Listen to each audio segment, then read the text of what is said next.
Hello, my wonderful English learners. Welcome back to the Easy English Podcast Club.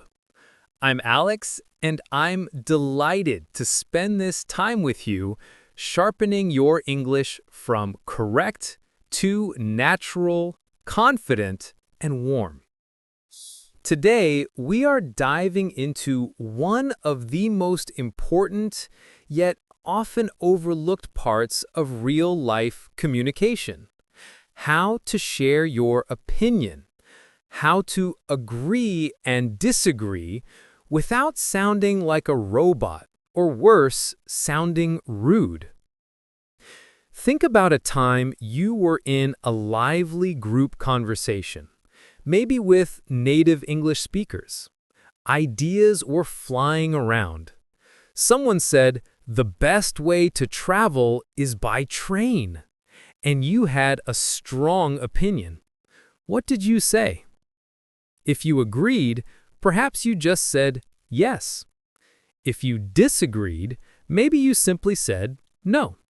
While those words are correct, they are also flat, short, and they stop the conversation from flowing. In English, especially when sharing opinions, we need to show that we have listened to the other person and that we respect their point, even if we feel differently.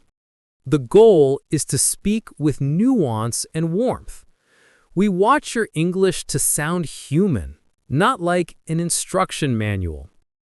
Today, you and I will explore 3 phrases, one for strong agreement, one for gentle acknowledgement, and one for soft disagreement that will make your contributions sound sophisticated and polite.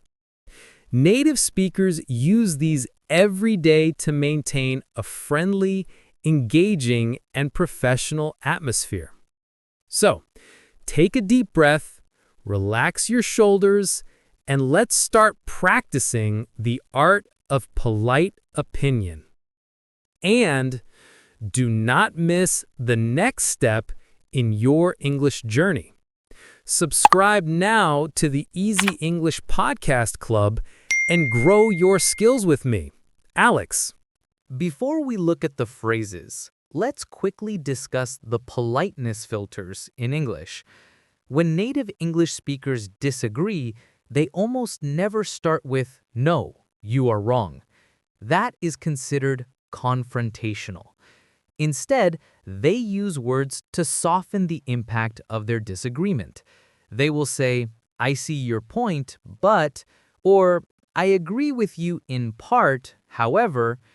This pause, this acknowledgement, is the secret sauce. It shows that you are listening and respecting the person. Similarly, when we agree strongly, we want to use language that adds energy and passion, not just a simple yes. We will start with the easiest and most fun one, powerful agreement. Step 1. The phrase for strong, enthusiastic agreement, absolutely. Or you can use exactly in the same way. When you completely agree with someone, don't just say yes. It sounds passive. We need an exclamation that shows genuine enthusiasm and support for their idea. Your first new phrase is absolutely, or you can use exactly in the same way. Why it works? Number 1, enthusiasm. The word absolutely means without a doubt or 100% true. It brings a huge burst of positive energy to the conversation. Number 2, validation. It makes the person who spoke feel smart and heard.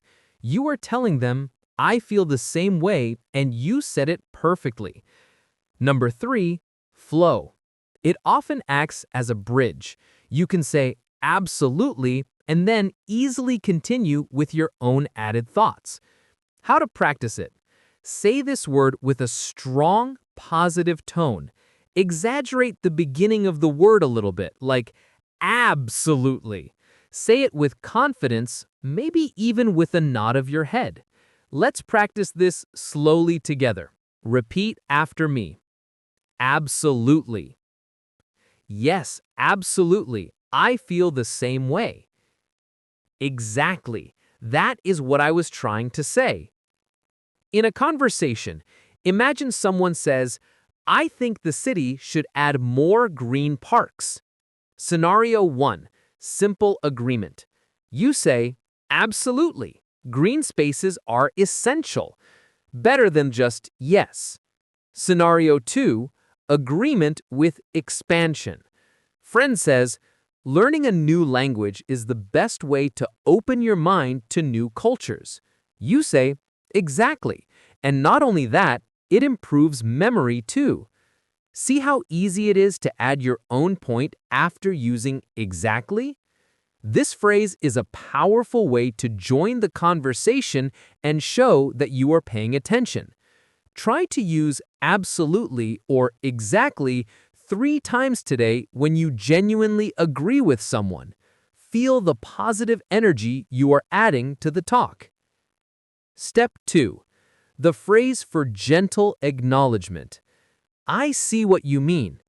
Sometimes you don't agree or disagree. You simply understand their point of view and you want to acknowledge it before you share your own thoughts, which might be different or complex. Your second new phrase is, I see what you mean. Why it works. Number 1.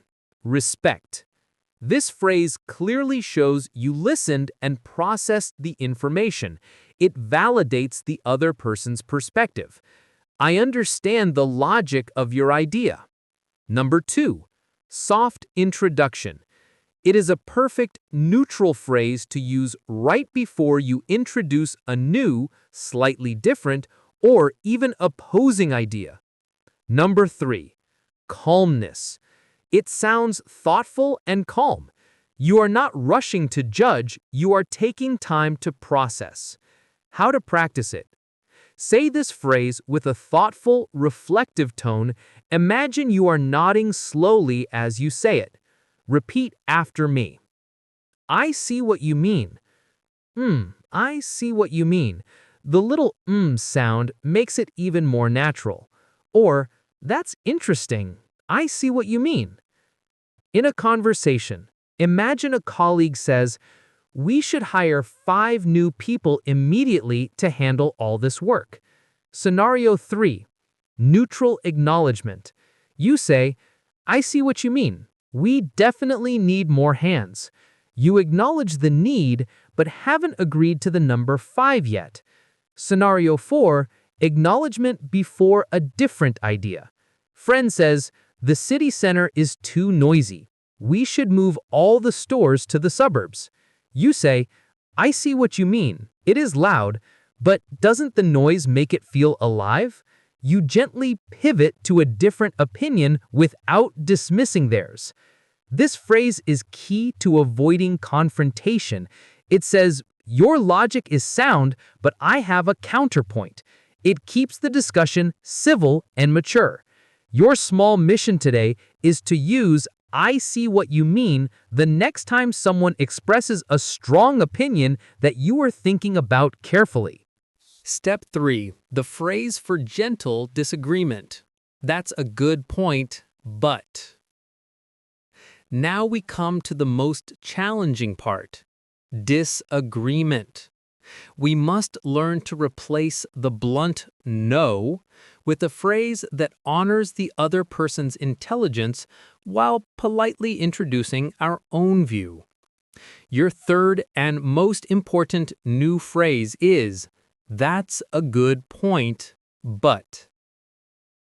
This is sometimes called the compliment sandwich technique.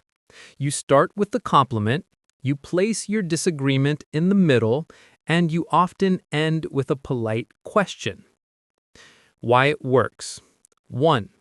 The compliment. Starting with, that's a good point, or that's an interesting idea, is the politeness filter.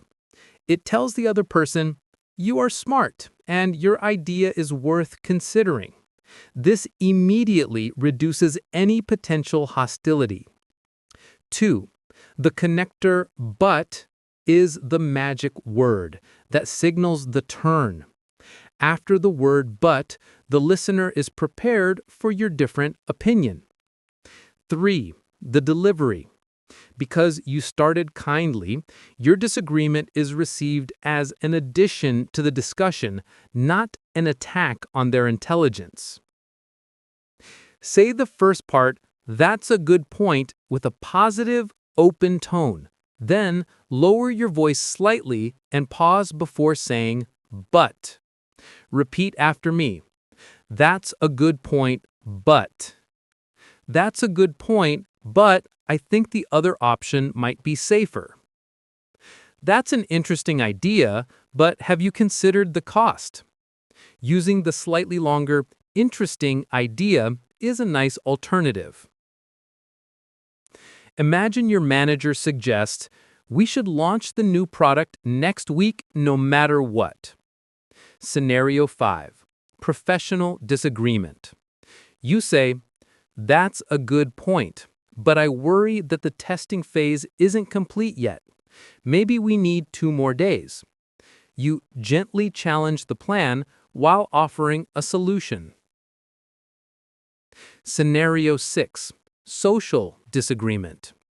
Friend, everyone should stop eating meat. It's the only way to save the planet. You say, "That's a good point about the environment, but I think changing our energy use is also an important part of the solution." You agree on the goal, but suggest a different main solution. The rule of the but clause. After you say but, always phrase your opinion using softer language. Instead of saying, "You are wrong," say, "I think," "maybe," or "have you considered?" If this feels useful, take one moment now and subscribe to the Easy English Podcast Club. You will get every simple, fun lesson that moves you closer to your goal of sounding natural.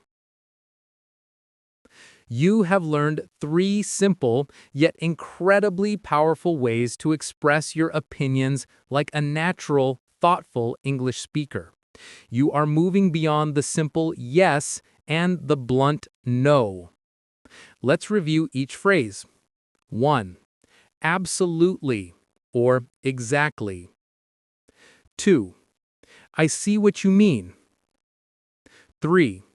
That's a good point, but. Your confidence challenge for this week. 1. Stop saying yes alone. Every time you agree strongly, force yourself to use absolutely or exactly. 2. Practice the pause. The next time you need to disagree, take a breath, say, "That's a good point," and only then introduce your different idea. These tiny language habits make a huge difference in how your opinions are received. They transform you from a learner who struggles to find words into a confident communicator who manages the flow and atmosphere of the conversation. You are not just learning vocabulary, you are learning social intelligence in English, and that is a skill that opens every door. If this lesson has helped you feel ready to share your opinions with more confidence and warmth, please pause right now and subscribe to the Easy English Podcast Club.